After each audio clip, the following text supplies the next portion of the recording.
So recently, there was a trend going on. I know, updated kayo dyan, millennials. We are throwing back to 2016. Grabe. I can't believe 10 years na yun. Wow. Ang dami kasi nagre-request. Ang dami. Parang tatatlo lang naman. Thank you sa mga nag-request na itong video na to. Shout out sa inyo. I'm looking back at my pictures ng 2016. Grabe. Nakita ko yung old self ko.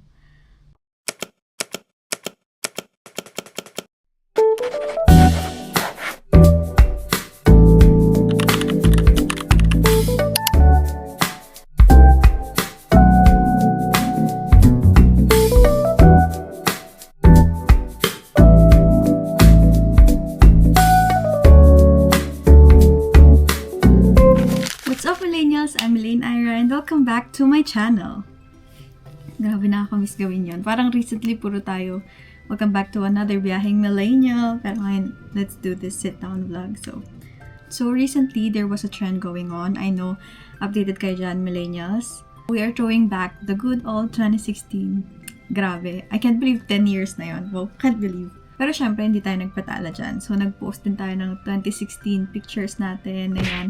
Grabe, college pa lang ako noon.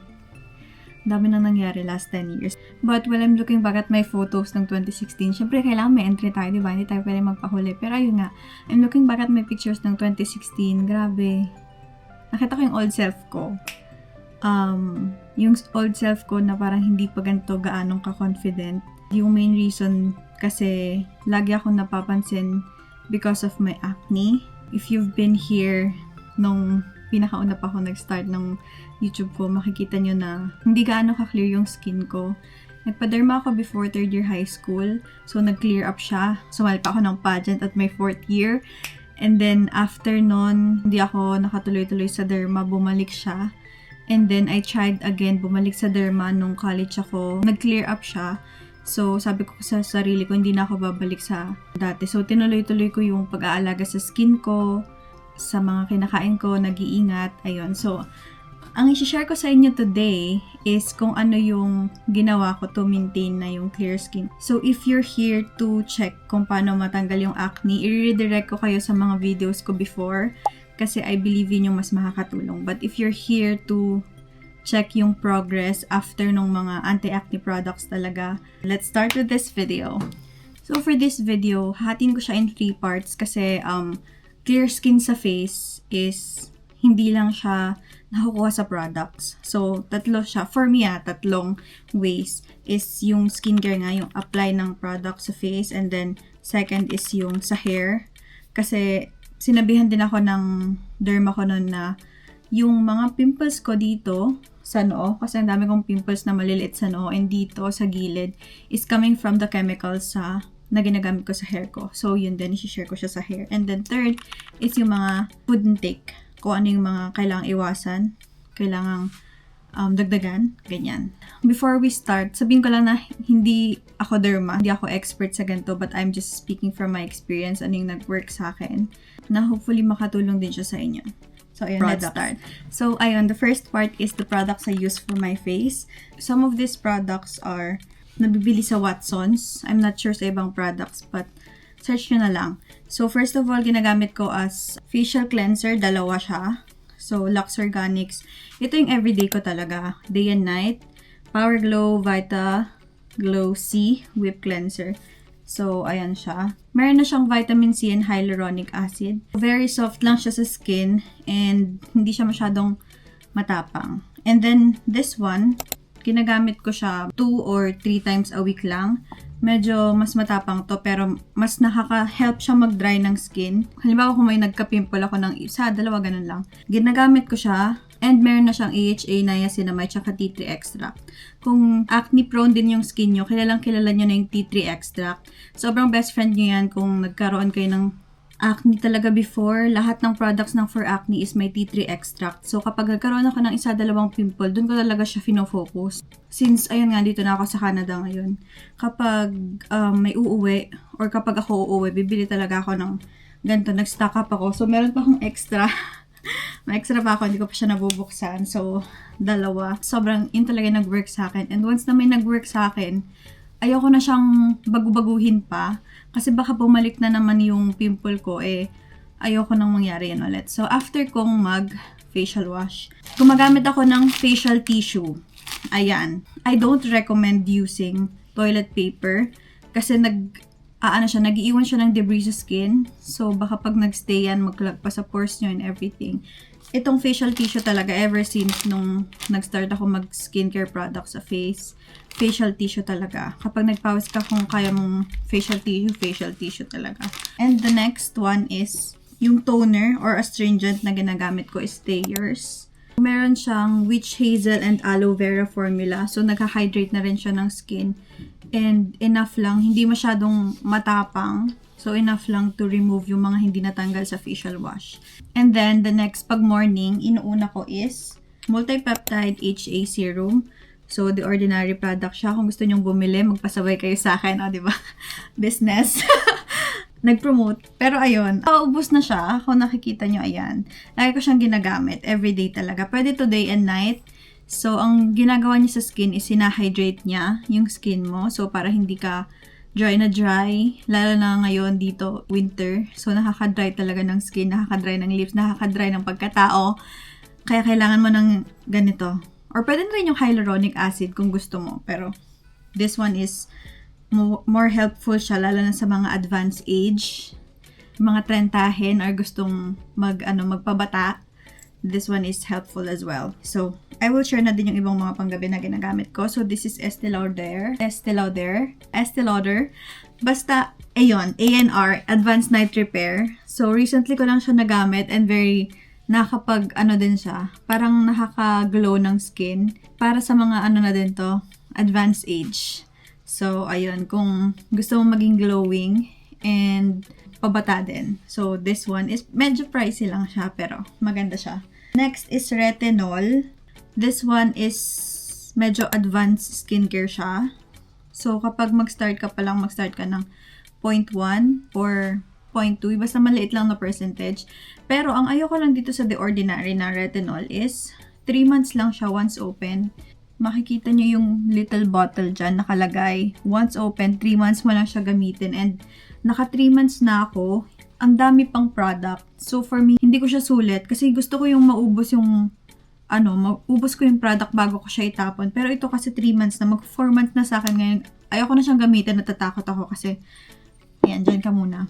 Kasi baka mag-breakout ako. Kasi sabi niya nga, 3 months after opening, ganun lang siya yung shelf life niya. So, over na siya sa akin ngayon. So, dyan muna siya. Ang retinol kasi is, siya, pang wrinkles, pang tighten ng skin. So, recommended talaga siya for mga advanced age na mga pa 30 plus, ganon. And firm believer kasi ako, prevention is better than cure. So, habang maaga pa, kahit wala ka pang nakikitang wrinkles sa face mo, mag-start ka na ng anti-aging ng mga bagay-bagay. Kung meron ka ng wrinkles, mahirap ng i-turn back yung time. Mahirap na siyang labanan ng skincare. Siguro mami-minimize ng konti, pero hindi siya yung parang kapag nag-start ka ng bata ka pa lang. So, ayun. And then, this one is my favorite. Actually, matagal ko na, paubos na nga ako. Tapos pang second bottle ko na din to. Dati nagganyan siya. This is Cical Fate. Nirecommend siya ni, ano pangalan niya? Yung drag queen. Si Yudi.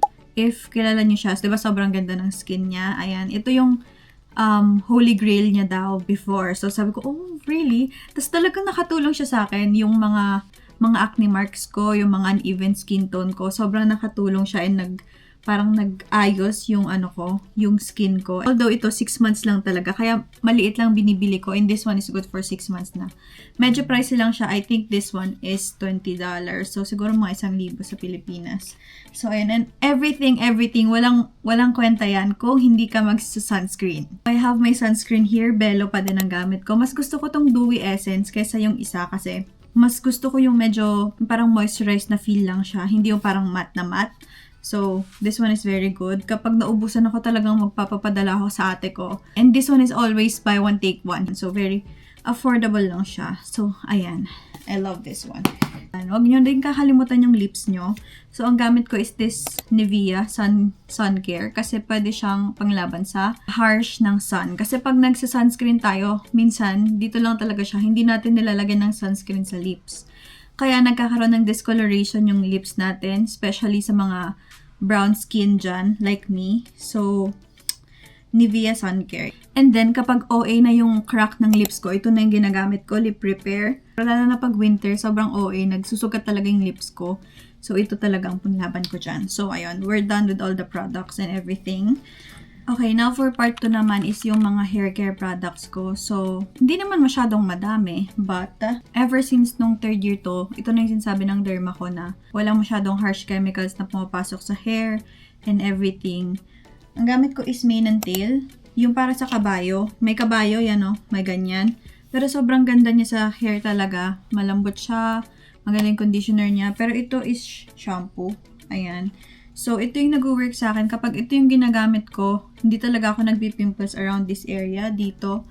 Kapag magpapalit ako ng shampoo, halimbawa kasi medyo mahal din to eh. Kapag nagpapalit ako, nagkakaroon talaga ako ng maliliit na pimples dyan. So, parang, ano ko na lang, pinipikitan ko na lang na itong bilhin. Kasi talagang ayoko nang bumalik, magkaroon ng pimples ulit. Kasi parang bumababa ulit yung confidence ko. You know, kahit na maliliit lang yan, alam ko na andyan. Although hindi nyo siguro nakikita pag malayo. Pero, if I know na andun, parang nawawala ulit yung self-esteem ko. OA. And if wala namang yon, like kung hindi siya available, ito din nag-work sa akin, Moringa. Ito yung travel size nila. Kaya ito yung ginagamit ko kapag may travel and everything. So, Malunggay Extract Herbal Shampoo. Maganda rin to. And this one is anti-hairfall siya. So, pag nag-hairfall ako, ito yung ginagamit ko.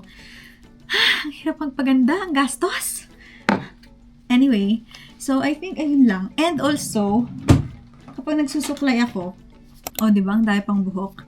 Nagsusuklay ako, wooden brush. Kasi mas na-preserve yung natural oil ng hair. So, ayan, nilinis ko na siya. Ito yung gamit ko. Wala lang. Sabi ng ate ko, mas maganda daw wooden brush. So, for the natural oils, yun lang ang aking hair care. Okay, lastly naman is yung sa pagkain. Ang pinagbawal sa akin ever since na nagpa-check up ako sa derma is yung nuts and chocolates.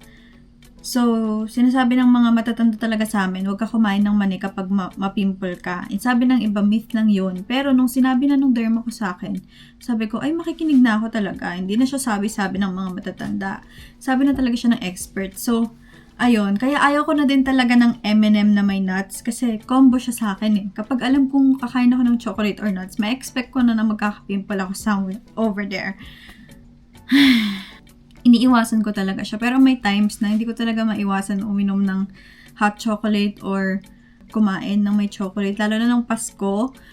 Ang hirap. Pero ayun, iwasan ng temptation and kung kaya mong inuman ng sangkaderapang tubig.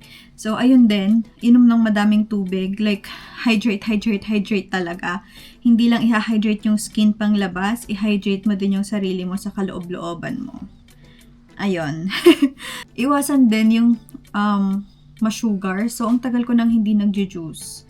Siguro nagju-juice na lang ako pag umuwi ako sa bahay. Umuwi akong Pilipinas, tapos nag-offer sila ng juice. Mag-juice ako. Pero dito sa Canada, hindi talaga ako nag-juice. If mag-coke ako, walang sugar. Pero hindi naman siya sobrang madalas. Ang everyday ko talaga is water.